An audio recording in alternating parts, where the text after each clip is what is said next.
Welcome into the best in paranormal podcasting. This is Darkness Radio. I'm your host, Tim Dennis. Great show today, folks. We're wrapping up the week in style.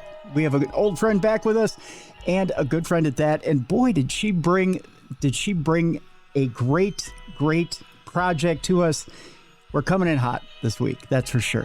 Jessi Doyle is back with us from Hellbent Holler. And I got a text from her and she said, I don't know if you know Tim. And I'm like, I don't think I do, Jessi. And she goes, I have this great new movie out.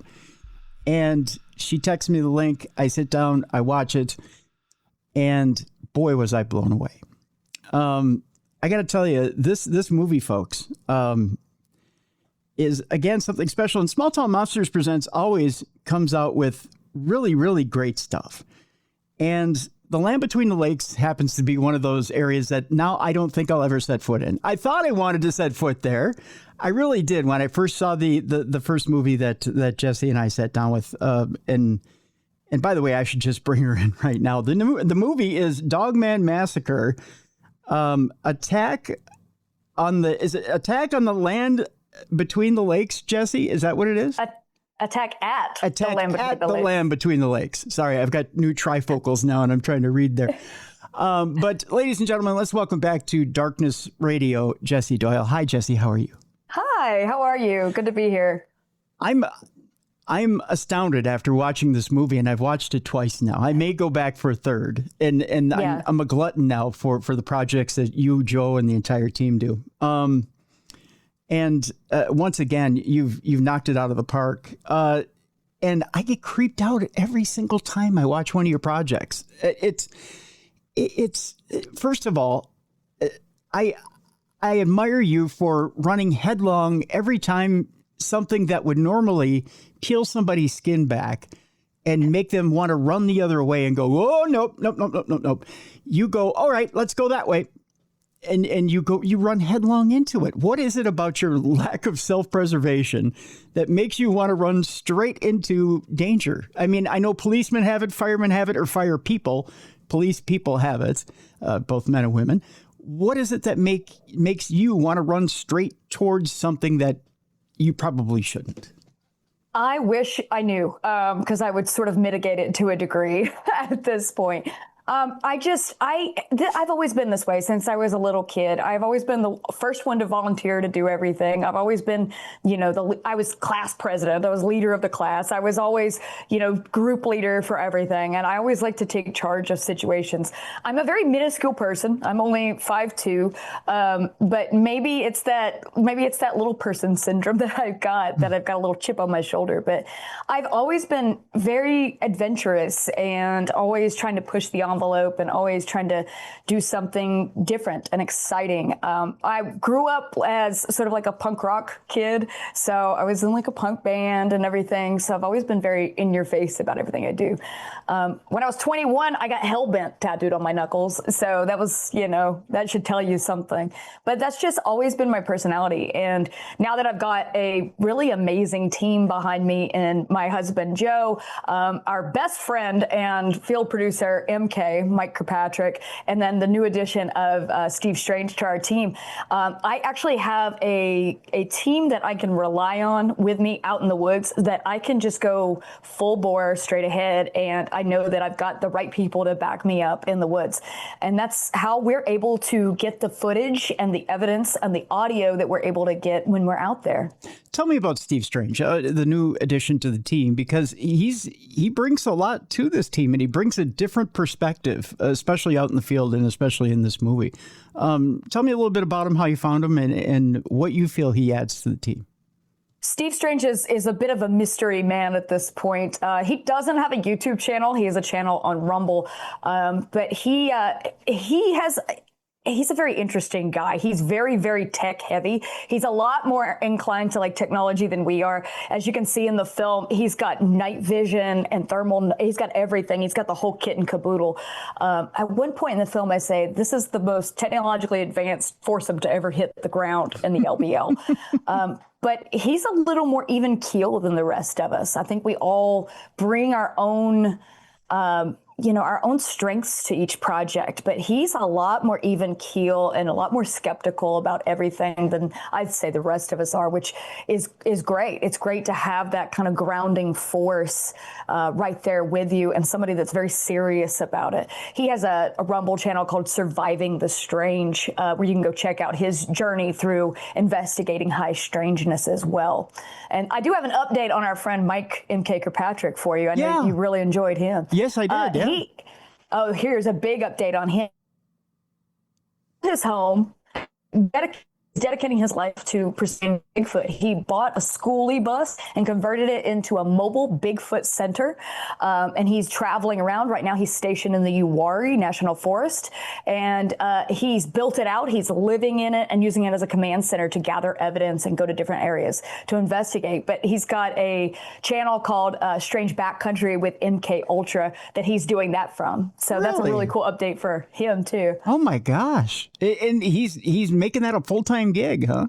He's making it a full-time gig. He went all in. I guess the Monster on Morris Mountain film was just life-changing for him, for sure. So he just went all in on it. And he's going to be featured in our next film that we're doing in the Uwharries as well. Okay, so I don't want to provide too many spoilers because I want people to go watch this movie. But the creature that you come across, because, even though it's stamped as Dogman, and we put the Dogman precursor on it, there's times where it does really sound like whatever it is you ran across in the Uwharries, right? Yes. Well, so where we're going at with this is we went out there pursuing Dogman. A lot of the lore around the LBL centers around Dogman, but there is a history of Bigfoot sightings out there. I think that Dogman just really captures people's imaginations, and it's tied to the 1982 massacre story, which kicked this whole thing off. And that's the first thing that everybody thinks of is Dogman and the LBL. But there is a long history of Bigfoot sightings, like I said. So we actually get two distinct sets of vocalizations in two locations, and one of them at a place called Russian Creek Campground, one of them sounds just like the howl that we got at Morris Mountain in the Uwharries. I'm almost exactly like it. I even have a section there where I compare the two by playing the Morris Mountain sound in there. Yeah, it's strange. I mean, the vocalization, if you were to take the two movies, put them side by side on a screen on YouTube, play them side by side, the sounds, you could almost match them up, or put them in an audio editor and play them side by side. You'll get chills. It's almost like they're standing side by side next to each other and howling together. Yeah, and it puts you into two different camps here, and it puts me into two different modes of thought.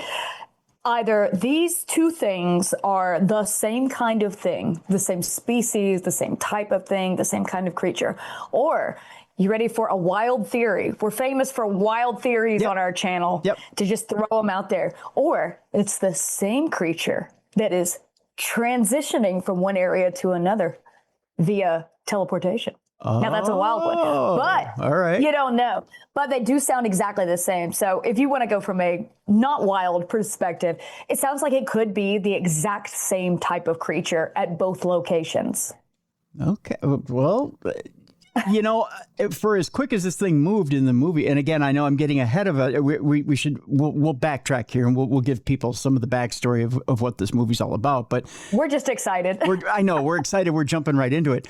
But as fast as this thing moved on you guys, it did feel a lot like what you ran into in the Uwharries. I mean, it really did. It was very reminiscent.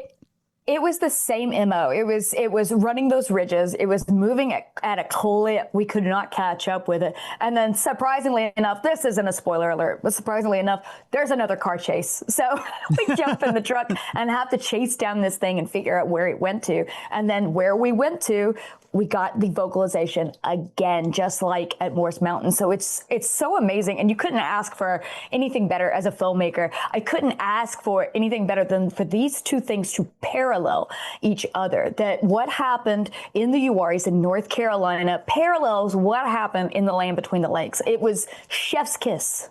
Yeah, amazing. And, There's something, again, about not only the team dynamic here between you, Joe, MK, and now Steven, that you managed to not only get just that first bit of evidence out there, but then you managed to follow and track this thing. And I want to bring up something with you a little bit later in the program that I know you know, but I want to bring it out for the rest of everybody who watches this movie, and then maybe they'll figure it out. Because in this movie, I really do feel like we get to know you guys a little bit better now as a team. And it seems like each and every time you guys release a movie, we get to know a little bit more about you, your investigating styles, but more about your personalities as well. And I think we get to know something a little bit more about you there, Mrs. Doyle. Okay. Just a little Sorry bit to hear that. No. And it's a good thing. I think you revealed something to us in this movie that about your investigative style and about you that's a little stunning. And I went, I think I figured you out. I think I figured you out. Oh. I think you've got an edge over most cryptid investigators. It's my sparkling personality. That's part of it, yes. But I think you do. Let's talk a little bit about the story of what we're following here and what exactly it is and how it is you came across this. Now, it starts in 1982 with a massacre here in the land between the lakes. And what is it exactly that happened that got you on the trail of this? All right. So when it comes to the land between the lakes, there's one piece of lore that really sticks out amongst every bit of piece of lore that's out there. So allegedly in 1982, a family of four, a mother, a father, a son, and a daughter, went to the land between the lakes on a vacation in an RV. These are all things that everybody agrees on with the lore. And then they went to a location on the north end, and while they were setting up the RV, a dogman came, attacked, and killed them. Now, the details are a little different between who you ask, but that's the basic story. And that the police arrived, they processed the scene. In one edition, like one version of the story, the little girl's found up in the tree, and the blood drips down on top of one of the officers' hats, and now that's how they found the girl on the tree. But then there was a subsequent cover up as a result of that. And that's basically been the story up until this point. And there was a lot of speculation about where this actually occurred. Now, when Joe and I initially went to the land between the lakes in 2021, we had gone through podcasts and, accounts and stories and everything, and we figured out where the alleged massacre site was. So we went out there and we're like, wow, it's all here. All the things that everybody talks about, it's all here. And on that trip, we actually got a very interesting thermal that appears to be a large dog-headed creature in a ravine looking up at us. And it's an amazing thermal image. We actually got two. And there's a difference between the two where it slightly turns its head. So now we're cooking with gas. A few years later, we go back, we try some experiments. That series was called the Werewolf Experiments, aptly so. Mm-hmm. We try some scent experiments to see if we can initiate some sort of contact with whatever is out there. And that was a very interesting series that actually put us on the map with the LBL. Then I started asking questions. After going there a few times, I started to notice, I don't know, it doesn't look like there was an RV camp here. There's a lot of campgrounds on that land between the lakes. It doesn't look like this was an RV camp. So I started digging into the history of the area. It looks like there was possibly a TVA work camp there or houses from people that had lived there before. The LBL was actually the land between the rivers prior to being the land between the lakes. The two rivers that were on either side of this huge parcel of land were dammed up and then flooded into lakes. And all the land was taken by the U.S. government. So anybody that was living there was kicked off the land. So prior to 1966, people were living out there. Whole families were living out there. So there are remnants of homesteads. Even though most homesteads and everything was razed, you'll still find foundations out there. There is one intact homestead that's still out there that we actually visit in the film. So I started digging into this and I was like, this doesn't make sense. And if one thing about this story is incorrect, could other things about this story be incorrect? And at this point, nobody had really dug into this. Is this location actually where this could have happened, or could it have happened somewhere else? So I I start digging through old newspapers, old microfiche. I ordered off eBay. We actually got a tourism guide from 1981 that doesn't show a campground there. And all of the newspaper articles from 1980 to 1985, there's no campground there. Nothing ever mentions a campground there. And then I looked at aerial photography, and there is no campground there throughout the years. So we started to dig a little deeper, and it turns out there were possible attacks in other areas. So we started looking for candidates of where this could have happened. So the film itself is sort of a hybrid between a cryptid investigation and a true crime mystery, where we have to go back and investigate this crime that allegedly happened. Did the crime happen here, or did it happen somewhere else? And it just expands upon that. And it's really fascinating too, because you take, as you said, you take those facts of the fact that there was no campground there, you combine it with, lore with current day fact, and then you expand from there. And that's what really sucks you in about this movie is you're like, okay, well, how did campground work its way into modern mythology, right? And were we just playing a game of telephone here? My theory is that there were multiple attacks up and down the peninsula, and then through the years, it kind of got amalgamated into that attack. And, even if the initial attack that everybody knows about or discusses or is a part of the lore, even if it didn't happen at that location, it doesn't mean something isn't happening at that location. In fact, we've gotten lots of evidence that there are things going on at that location. The other thing, again, without getting too spoilerish, is that somebody's in this area and trying to shut it down before too many people get into it. Yeah. Whether it be government entities, whether it be local entities, whoever it is trying to keep people out of there. Yeah. Before people get too far into it. And that's part of the lore, is that cover-up element is part of the lore. And you just don't see that in the location that is the alleged massacre site. But we did find a campground further down the peninsula, further south, that has all the hallmarks of that. You see power poles that are cut off at the base. You see that it was just closed down and left to rot and made as inhospitable as possible. Yeah, which if anything's creepy, that's creepy. Right. Yeah. You talk about the power poles being cut down at the base, and I tell you, we'll talk about this, and then we'll go to break. My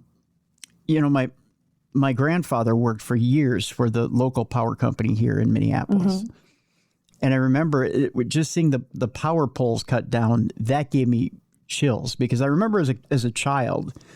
If you can indulge me here for a second. I'm trying to think if I could say this, if the statute of limitations is passed on this or not. But as a child, he brought home huge power poles and stored them in our backyard. Yeah. And the idea was we could put them up in our backyard, and we could hang streetlights from them if we wanted, right? And we could light up our backyard. The whole entire idea was we would have backyard lighting. We were way out in the sticks at the time. My dad had got us a house way out in the sticks, and there wasn't a lot of lighting out there, obviously. So he brought power poles out there so that we would be able to light the yard if we wanted to. So we would have, adequate lighting to play if we wanted and play late. But when you see a power pole, a raw power pole that's brought to you, it isn't cut at the base like it is in that movie. A raw power pole is from top to bottom. It looks like a Lincoln log you would play with, right? Yeah. The way that, and I encourage people to go watch the movie. We'll have a link in the description of this program, so you can go watch the movie, and please watch it early and often, because it's a great movie. That scene where you see that power pole down and you show that the guy wire is attached and everything to it, it is chilling, because it's like someone came through and they did it quickly. They just at the bottom of the pole. It was very sloppy. Yeah. And it was like they took whatever the biggest saw they could to fell that pole and down it and let's get the hell out of here before something gets And not just that one, but all of the polls in succession. Yep. One part that I actually took out of the film just for time, I mean, because we had so much footage. We were out there for like 12 days. And at one point, MK goes, you know, when I worked for a power company, I was like, did you work for he had a job everywhere. So he's kind of our Renaissance man on staff. But he said, you know, when we would take out power poles, we would remove them and then reuse them elsewhere because they're treated. So there's not going to be any insects that are going to, there's no insect intrusion on them. They're treated, they're straight, they're ready to go. They would reuse these poles. They wouldn't just drop them on the ground and leave them there. That's just what I was going to say. So that's the other thing is my grandfather, when he brought them over, he had stated that these had been used elsewhere and that they removed them out of the ground. Because I had asked my grandpa, well, how'd you get a hold of these, right? He goes, well, secret. Don't ask questions. Right. Don't ask questions. But one, he goes, I can tell you this. They were elsewhere at one time. So these were actually brought up out of the ground from somewhere. And then I had because they were delivered on a truck, on a company truck. Yeah. So he said these actually were in the ground somewhere at one time or another. And then they came here and I was awestruck by that. The fact that they had taken them out of the ground and brought them there. So the fact that these were cut down, to me, that's unusual. You don't cut down a power pole. One thing that we go over too is there was a lot of effort in just making this place, destroying this place. And if they say, well, it's a safety issue, there's an area in there that we show in the film. It's called the Silo Overlook. And they took an old farm silo and they turned it into an overlook. And in the 1980s, it was a tourist destination. You would walk up this ramp and then look out over the lake. It was really cool. It was beautiful. That's left to rot. We'd been out there before. We go visit it anytime we're in the land between the lakes, but we'd been out there before at the base of it because it's covered in vines and it's really creepy. We're out there and a bolt has fallen from the top, and a bolt that if it hit us, it would knock you unconscious or possibly kill you. That's okay. They'll leave that standing and leave that up and not do anything about the safety of that. But these power poles, they demolished the shack where you buy ice at this campground that they shut down. So it's a lot of bizarre stuff that's really inconsistent with what they say they did and why they said they did it. And that just kind of adds to that story. That's evidence that maybe there is something to this 1982 massacre story, but it's not where everybody thinks. That's a red herring. Maybe it's here. And that's our whole true crime element, is we're following the evidence where it leads us to the actual site of the massacre. Wow. There's a lot of contradictions there in order to try and keep people away and keep them somewhat safe. And it's understandable when you see this movie why they want to keep people safe. There's more to come, folks, and there's more to talk about. The movie is Dogman Massacre, Attacking the Land Between the Lakes. It's put out by Small Town Monsters Presents and Hellbent Holler. Folks, when we come back with Jessi Doyle, we got a lot more to talk about, including, again, an observation I made about Jessi and her investigation style and what special thing she brings to the table that I'm going to surprise her with, that I'll call her out on, and I'll see if I'm right about this from watching her investigative style, because I think I'm onto something here. I'm either onto something or I'm on something. So we'll bring that up. I may take be, both. I may be just on something. They changed my meds at the doctor a couple of weeks ago. So we'll see here, Jess. Okay. But when we come back, we'll talk about that. But first, let me tell you, folks, about the weekend spot you want to check out here in Minnesota. And speaking of all this stuff about, beasties and being out in the wild and maybe getting your fair share of meat, maybe you want to go over to Jelly Bean and Julia's, where you can actually get tasty meat that's been on a barbecue and nice sauces and stuff like that. You don't have to go out in the wild and eat it raw, stuff like that. Check out Jelly Bean and Julia's barbecue over in Coon Rapids. Corey and Coley are waiting for you. And boy, do they have some good specials this week. As a matter of fact, tonight, happy hour. $3 off of tacos, nachos, quesadillas. Boneless wing baskets are half off. Of course, you got half off domestic taps, bottles, single pour well drinks as well. Tomorrow is the main event, though. Tomorrow, the smoked prime rib dinner, 14 and 16 ounce plates. Oh my gosh, let me tell you something, Jessi. They have something called a tequila berry salad. Okay. Stop. Okay, here we go. Sweet and tangy dressing. You got the bacon bits. You've got the croutons. You've got, oh my gosh, it's such a good salad. They used to serve it at a restaurant called Tequila Berries where they had endless prime rib. Although here it's just a 14 or 16 ounce plate. There's much, much more. You've got the tequila berry salad, which is, I think, served directly from heaven. If I remember right, it may be. But then you've got, are you familiar with what a Boston baked potato is? I am, yes. You get the Boston baked potato with the tequila berry salad. You also get a generous serving of Texas toast with it as well. I think I've got to go investigate this prime rib special. I think that's what I'm investigating next. Speaking of chef's kiss, the smoked prime rib is put in the walk-in smoker. It is there for, I believe it's 14 hours beforehand. So, I mean, it's this one of the top 5 meals you'll have in your lifetime. It is wonderful. It is going to be one of those meals you'll talk about to your friends for weeks and weeks and weeks. It starts being served at 4:30 in the afternoon. It's there until it's gone. And I'll tell you, folks, it goes pretty quickly. So make your plans now. You don't need a reservation. You just need to get your behind over there to get it on Fridays. That's for sure. And they're serving it this Friday. Also, breakfast on Sundays over there as well. The breakfast over there is amazing. Just imagine, if you will, a little bit of brisket with your chicken and waffles on. Oh, I'm telling you, breakfast at Jelly Bean and Julia's is an experience. So, jellybeanandjulias.com. Check it out. Corey and Coley are waiting for you. And once you try Jelly Bean and Julia's, it'll become your regular spot and they'll become family. So there you go. jellybeanandjulias.com on Coon Rapids Boulevard in Coon Rapids. When we come back, more with Jessi Doyle and Hellbent Holler. And we'll be talking about the brand new movie, which is available on YouTube right now. We have a link in the description of this program. Dogman Massacre, Attack in the Land Between the Lakes. When we're back here on the Best in Paranormal Programming. This is Darkness Radio.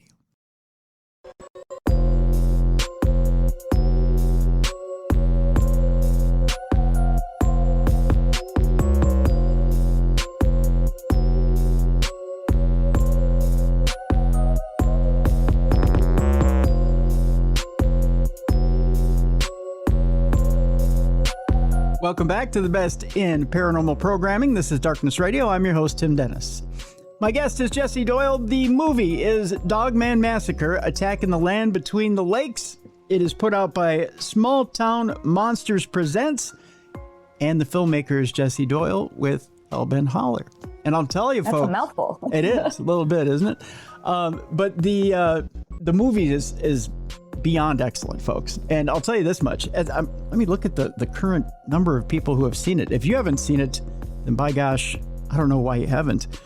Boy, you have almost 300,000 subscribers. Not me. No, that's Small Town Monsters. Oh, Small Town Monsters does. By gosh, yeah. It's been seen 115,000 times. Yeah, and it's a little over a week. It premiered not this past Sunday, but the Sunday before last. I really think for a small operation, you guys really need some help here. We're a 2-person operation. It's my husband and I are Hellbent Holler. That's it. I do all of the directing, editing. I'm in it. I do all the post-production myself, all the graphics. I do everything for the film itself. So I do all the editing and all the post-production. So I'm being facetious. If you're looking for a job, I'll snag you away. I'm looking for a job. Yes. I'd like half of your audience if I could. That'd be great. But you know what we could do? You could be, I think we could stake you out like the goat in Jurassic Park, I think that'd be a good job for you. Well, with a lame leg, that's about all I could do. You could put me up in a tree and I could go, meh! And, they could, you could just put me up for bait. It's about all I'm good for, Jess. Yeah. So. There's worse jobs. Yeah, there is. Although I'll tell you, between you, me, and the fence post, I'm trying to remember. Was it Dr. Kimberly McGeorge who was on the program? She once told me she's a psychic. I'll say allegedly. I like to put those air quotes up. She did tell me once that Dogman was in my yard and he thought that I was very good with my animals, my wild animals that were here in the. I know, right? You tell me if this passes the smell test or not. I thought this was unusual that Dogman was in my yard, one, and that he thought I was good with my animals. I do have tame chipmunks. So I know. Right now you're going, okay. I don't yuck anybody's yum. So have at it with your Dogman in your yard. Good luck with that. I don't know if I believe it or not. If Dogman's in my yard and he thinks I'm great with my animals, that's great for Dr. McGeorge. But scares the hell out of the other people. It scares the hell out of people who come to my house that they think Dogman's in my yard. I like to get a wild hair, run out there like Billy and Predator. You know what I'm saying? Put it this way. I've only heard weird howls a few times in my yard, but I attribute it to the dog next door. So I don't. You never know. I don't think Dogman's in my yard. But I have had the birdhouse knocked over a few times, but we also have bears in the neighborhood. Yeah. I digress. I'm bringing this along way too, it's been way too long of me drawing this out, but here's the deal. Where was I going with this? Okay. So, but here's the deal with the whole Dogman in my yard thing. Supposedly I have a great relationship with animals. So if you put me out there, for Dogman, maybe I could talk Dogman in and you could get really great footage of Dogman. The Dogman Whisperer. I could be the Dogman Whisperer. I love it. See? Totally sane. Speaking of, I teased that I had a little bit of a revelation for you. I'd love to hear it. I tend to think there, Mrs. Doyle, that you have a secret when it comes to your investigative style. Would you like to know? I'm actually Jane Goodall. No. Aha. Do you know what Jane Goodall's gift was? What was that? An intuitiveness with her animals. Oh, okay. Okay. Do you believe that you have an intuitiveness or a gift for this? I do. I think I do. I think it's a combination of things. People ask a lot, how do you all get such great evidence? I think that it's a combination of things. I think I do have a level of intuition. We go into places that I say, for some reason, something tells me in my head. I'm not going to say I'm a pet psychic or a Dogman psychic or anything. Mm-hmm. I'm like, something tells me this over here. Now, there are times when we do that and nothing happens. We don't show that because that's boring. But mostly if I have these intuition, and I think MK even says, let's follow your intuition. It hasn't failed us yet. Right. I go into these areas and things seem to happen. I think I do have some kind of weird connection with it. I don't know what that is. But we've just kind of gone with it. We go with the flow and we just accept where the universe is taking us. Also, there's the level of preparedness. We are constantly upping our game when it comes to our technology. Mm-hmm. I have what I call the super sound stick. That's what I captured the audio captures in this film on. And that's something we developed over the years. And the first use of that was actually in the Monster on Morris Mountain, Bigfoot, and the Uwaris. So we built this device that I can carry around. And when I hear something, I can pinpoint it and get a very clean audio sample of this. Yeah. And it takes going out there all the time. I mean, we hit the bricks constantly. And that's what you have to do. You have to be tenacious. You have to work hard. You have to constantly be at it, constantly improving. And that is going to raise your chances for getting the level of evidence that we get. This is our singular passion. This is what we do. Making these films and doing these investigations, that is our life's calling. And that's what we do. And we're so passionate about doing it. And that's how we're able to get the evidence we get. But I do believe there is some sort of, I don't know what it is. I don't know if it's like an intuition, if there's some sort of connection. I don't know. And the more that I do this, it seems like I get small glimpses of what is it? I'm starting to try to figure out what it is. I'm trying to work my way through it. But I think that you may be onto something there. Well, and bear with me here. I'm not trying to belabor the point here, and I'm not trying to blow sunshine, up whatever here either here, Jessi. But folks, don't take my word for it, and don't take Jessi's word for it. Go watch the film. Yeah. And just be hyper vigilant when something happens. Jessi always gloms onto it first, or she points it out first as it's happening, or shortly before it happens. She'll say, I just felt something go past me, or it's up this way, or it's going this way. And she catches it either as she's listening to it on the sound stick, or she's pointing it out as it's happening, or just before it happens. Yeah. You're catching it. I just feel like I'm getting very in tune with the environment. And that's one thing that I've always tell people is go out there and get in tune with the environment. Realize, be very observant of what is normal in this environment and what is not normal in this environment. And then let that kind of guide you and kind of become one with that environment. But there's a crucial moment in the film. And again, I'm trying to do this spoiler free. There's a crucial moment in the film where you get to a certain point in the woods and you know right away, it's almost like something has contacted you in your head and you go, we've gone too far. Yeah. And you're the first one to say it. We've gone too far. And it's almost like something has reached out to you and went, nope, you're in my territory. Yeah. That's one of the scariest moments in the film. And again, we won't give any spoilers. You're all going to watch the movie. We know that. Right. It's amazing. I'm so proud of this project. I'm so proud of my team. I'm so proud of this project. It's the best work I have ever created. But there's that moment in the film where it's something huge happens and we feel we've crossed the Rubicon at that point, and it's really gone into a dangerous territory. And I know what moment you're talking about. I'm sitting there and I'm in shock in a way, and we're trying to gather ourselves, and I say, we got too close, man. We got too close, and we did. And it was a terrifying moment for all of us. MK is an Afghanistan combat veteran and he is shaken. You know what I'm saying? Yeah. It was such a terrifying, because we're getting so close and we're just touching the veil and we're getting so close to things that shouldn't exist. And we're entering into where it lives and where it exists. And we've got to make it uncomfortable, and when you rock something like that back on its heels, what's the response? Where does this go from here? And nobody knows where we all are. You're all seeing this after the fact. You're seeing what we have. We're just 4 people with cameras in a place where there's no cell service and there's nobody coming to save you. Right. It's just us 4, and we're in the heat of the moment. We're in this situation, and you guys get to see it after the fact. But when we're in it, the adrenaline's high, and it's a very intense moment in the film for sure. Yeah. But that's the one observation I took away from this film is I went, there's a reason why you're out front. You've become the bloodhound of the team. Yeah. Yeah. There's one point I say, why did I take us here? And then something happens, Yeah.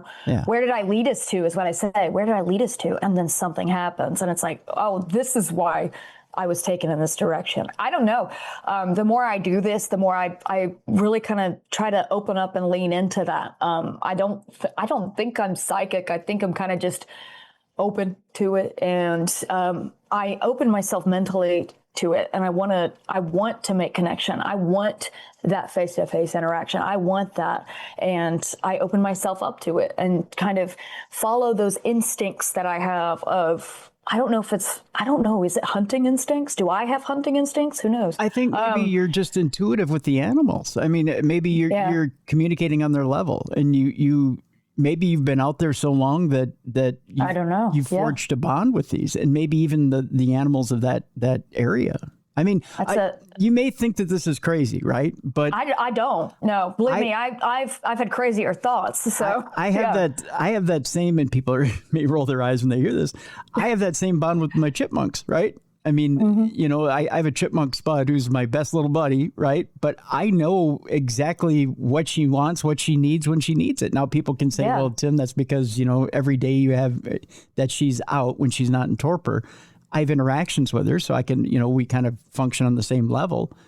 Yeah. But I know when she wants almonds. I know when she wants blueberries. I know when she's, when she's off having babies. I know when she's back, right? Mm-hmm. And I can almost feel when she's back or when she's off having babies or when she needs something. And there's that connection. Yeah, and there's no verbal communication between us. But I know for a fact she just came back the other day from having kids. Yeah. I know because there were a couple of blueberries missing. I know she needs a folic acid, so now she needs blueberries. We never talked, right? Yeah. But I know she needs blueberries and berries right now, and she needs some almonds and nuts. So yeah. But we never talked. That's an interesting connection there. Do you want to switch spots and I take the chipmunks and you take the Dogman? I think Dogman would eviscerate me, but yeah, well, there you go. Give it a shot. But supposedly the Dogman here in the yard loves the fact that I feed the chipmunks. So I don't know, But there's who knows? But there's that, there's that deal there, And I also have a couple of birds who love me too because I feed them. But there's that too. But there's like you said, I don't think I'm psychic. But I just happen to have that feeling. Connection. That connection, right? That I think there's a lot of dog owners that are like that too. Of course, yes. I think there's people that are listening to the show that have that intuitive, I know exactly what my dog needs. And they think, maybe I'm crazy. I don't want to say this. And there's a lot of people listening or watching right now that are like, I feel like I'm nuts. Like I know exactly what my cat's thinking. I know exactly what my dog's thinking. I know. Mm-hmm. I think that's built in here, right? Yeah. We're hardwired. That's it's one of those just ancient kind of skills that we sometimes tap into, that we maybe have forgotten. We're a species with amnesia. Right. That's my Graham Hancock for the day. We're a species with amnesia. But we tap into that. Sometimes we tap into that visceral, primal thing that we've got deep down inside of us. And I think that's what led us to these to these locations. That's what we got the clues from our witnesses, and we went into these locations, and we were there at the right time and the right moments for us to capture the vocalizations that we got. In this film, I capture howls in one location, multiple howls that are insane. And we get those vocalizations that sound like the Uwari yell, but the howls are absolutely just breathtaking. I think it's one of the best pieces of Dogman evidence that has ever come out. And we were able to be in that location when whatever this creature was there at the exact same time. We had the right equipment, and we captured multiple instances of those howls that I'm just going to say, it sounds like an upright giant canid. I think you and your team do an amazing job of combining a couple different things. Like I said, you do an amazing job of using not only intuition, but not just you, but MK and Joe, and using technology, right? Yes. The sound stick. You do an amazing job too of at the time where there's a scene in the movie where, again, I'm trying to do as much here, spoiler free, where at one point where I'm trying to remember if it was MK or it was Joe. It might have been Joe. They're fumbling for something, and you're yelling, "Save the file! Save the file! Save the file!" That's Joe. I'm telling that's Joe. Yeah. Yeah, you're yelling at Joe, "Save the file! Save the file! Save the file!" Yeah. And you're making sure that the technology is preserved, even though you're in the middle of a moment. Because if I don't, they know. Listen, there's one thing. If you watch my stuff, and this is a famous joke throughout. This is an ongoing joke with anybody who watches my stuff. I'm always the sound stick girl. I always run my sound stick because I have better hearing than everybody, because everybody has tinnitus that I'm working with. So I have better hearing. So, I hear something, I shush everybody. And that's kind of an ongoing joke. But now, I'm so driven and singularly focused that I am able to get these sound clips. I'm able to get these samples. And that is what I'm singularly focused on is. So if I can't capture video of a Bigfoot or a Dogman, I can get audio. I know I can get audio. I have gotten audio. So that's what I'm focusing on. I know I can get this. That's what I'm going to get. So anytime they're making noise and I hear something, I shush them. And that's an ongoing joke. But then as soon as it's over, save the file. I've got to get those samples because that's the solid proof that I have, that I know I can get. So we got to save those files. So you can see I'm going into director mode on there. I'm like, save the file. But that's how we have these. That's how we have these samples. Right. That's how we have these vocalizations. You know, and there's nothing wrong with it. I mean, that's a perfect. I mean, that's an editor right there. That's somebody who's, and that's an investigator. That's a perfect investigator. That's someone who absolutely needs to make sure that they have their evidence and they have it down pat, because you only have one shot at this, right? Yeah, and I say all the time, like if somebody makes noise or something, it was like, they're like, well, you don't have to shush me. It's like, then why are we here? If we're not here to get the video, if we're not here to get this audio, then why are we here? You know, and that's the thing. It's like, you can't say I'm wrong. you know? Yeah, you're right. It's below freezing. We're in a field. We're soaking wet. We would rather be anywhere else right here. Why are we here? It's to get this. So let's do it. Let's just do it, you know? Yeah. And we did it. We absolutely did it. We got some of probably the best vocalizations and howls I think that have ever been captured. Yeah. Definitely anything better than has ever been captured at the LBO. I'm continued to be amazed at what you guys continue to get on film. I mean, I really am. I am too, honestly. Like, and there's always that thought, you know, Joe and I were talking last night. We're like, you know, this could be that last big piece of evidence could be our last piece of evidence. I mean, we say that, but I don't think so, because we keep hammering at it and we keep pursuing this. We're just going to keep doing it, you know, and if nothing happens, just keep hammering until something happens. That's the thing. And I mean, we were out there for a long time, and there's a lot of stuff I didn't use, obviously, but you always worry, is this my last big piece of evidence? I just don't think it is, because we're never going to stop, you know? Yeah. So I know I asked this last time, I'll ask it again. As you continue to push forward, what's the big hope and the big fear? The big hope and the big fear. I guess the big hope is that everybody gets to watch what I create, gets to watch my films, and you feel like you're there. And I want you to feel like you're on the expedition with us. There's a lot of people who, for one reason or another, they can't leave their homes. And that's what I do this for. You know, there's people who are disabled, who are incapacitated, who cannot get out in the woods anymore. And I want you to feel like you're there with me. I want to show you that there's still wonder and there's still magic in this universe. And that just because we have cell phones and we think we know everything, we don't know everything. Mm-hmm. I want to bring a sense of wonder and adventure and magic back to the world. But I want you to know that it's all real. All of it's real. And the big fear is, I guess, that I get eaten by a dog man. At least you can find the SD cards and maybe have one more movie. That's it. That is a huge fear, isn't it? I mean, how would we find it if you got eaten? I mean, well, I guess you got to dig through those scat piles. Just find that SD card. That's all I ask, you know? You can put that on my tombstone. We found the SD cards. That's all I ask. Just find those. At least I don't go down in vain. So, does Seth and the crew at Small Town Monsters, do they know where to look for you if you go missing for more than a week? No. Well, I love Seth and them because they're so hands off. They're just at the first film. They're like, "Do you need anything? Is everything cool?" And then I gave them the first film, and then they've just let me go. Like, they're just like, "Listen, you'll turn in something awesome. Just, you know, let us know when you're done." So no, I guess not. My mom knows where we're at. Okay. So I guess good. There's a blonde lady that's going to come yelling and telling you that where to find the Dogman poop, I guess. Okay, good. I mean, okay, I know this is a grim question. It really is, Jessi, but would you want your death in a movie for people to watch? Yeah. Listen, if I die doing this, yeah, my gosh, you're going to waste that? What? Don't waste it. No, that's, listen, she died how she lived.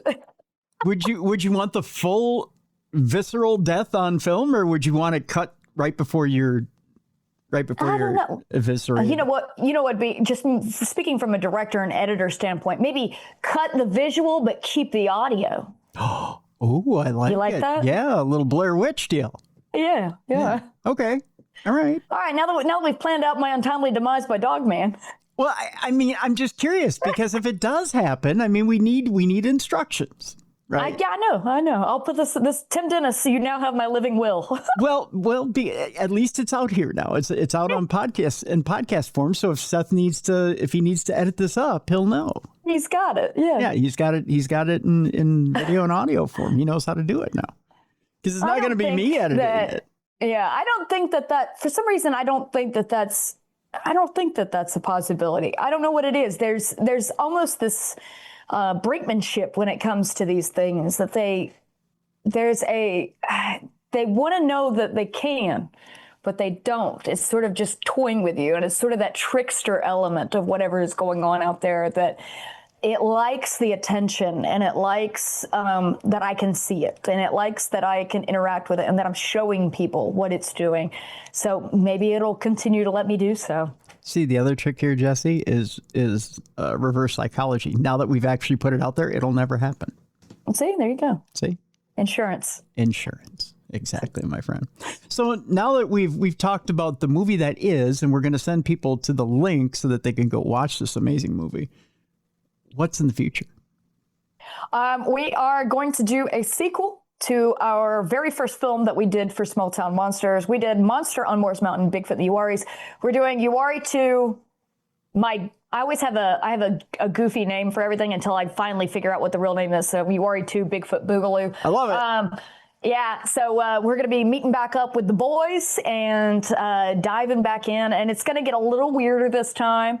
And we have one more film we're doing for Small Town Monsters for 2026, but we haven't quite decided what it's going to be about. We're looking at a lot of different options, maybe some, North Georgia Bigfoot stuff. We're not quite sure.